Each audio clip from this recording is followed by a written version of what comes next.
All right, the gentleman who's always so willing to toss pop quizzes. Now it's your turn to reap the wrath. Bring it. Better Disney villain song, Gaston or Hellfire? Like fire, hellfire, this fire in my skin. No one's been like Gaston, looking big like Gaston. No one's got us well cleft in his chin like Gaston. So the problem with that is comparing these two. First of all, I don't really think Gaston's necessarily a villain per se. I think he's misunderstood. That's a joke. There's so much more going on in Hellfire, and it's not close.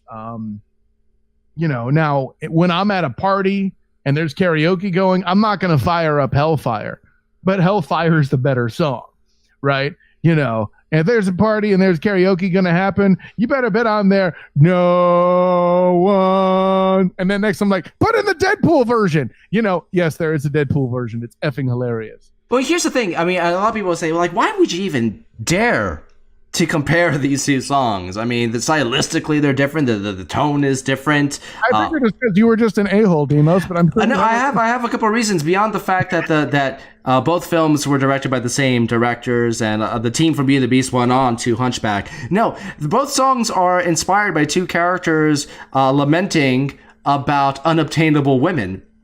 And it just the different direction that they take is very intriguing. They both let you in on the character. You get a sense, a bigger sense of who they are. Of course, in Gaston's case, they take the shallowness up to 8 or 9 dozen, and with with Frollo, it's a trip through hell, fire and all. The only thing you're missing is the brimstone. I'll even say this, Demos. I would argue that Poor Unfortunate Souls loosely involves an unattainable woman. How unattainable is Ariel to Eric, who does not even know or believe she actually exists? From her perspective, it's the unobtainable man. So it's about time we got equal representation in a Disney film. Hashtag me too, bitches. There you go. I'm all for equality between men and fish alike. Anyway.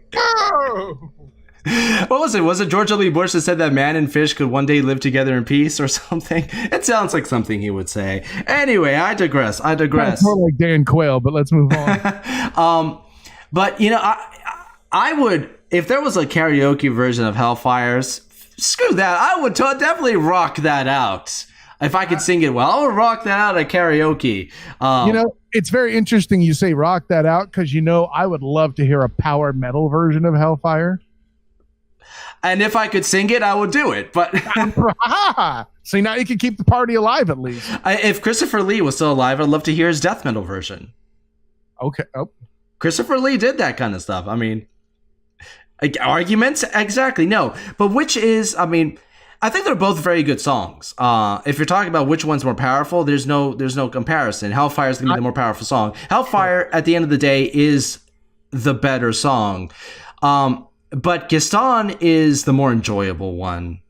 It's the song. It is one of the few songs in Beauty and the Beast that is that big.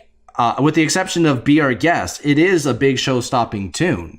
It's a typical of a villain song in many ways. I'm especially good at pontificating. Was it expectorating? Hey, for somebody that's supposed to be so shallow that's ever read a book, he knows the word expectorating. I give him credit. I didn't know that word before I saw that film. Expectorating is one hell of a word. Gaston taught me vocabulary. And see, we've established that every now and again he gets to thinking, but it's a dangerous concept. Gaston was a true philosopher, and he was killed by some beast. It was brawn that killed him, not intelligence. It was brawn that killed the beast, not beauty. No, we're not talking about Game of Thrones. No, I was thinking King Kong. That's okay. It's kind of the same. It's from his perspective. He's climbing the Empire State Building to save the girl from this beast who's clumbed to the top of a tower.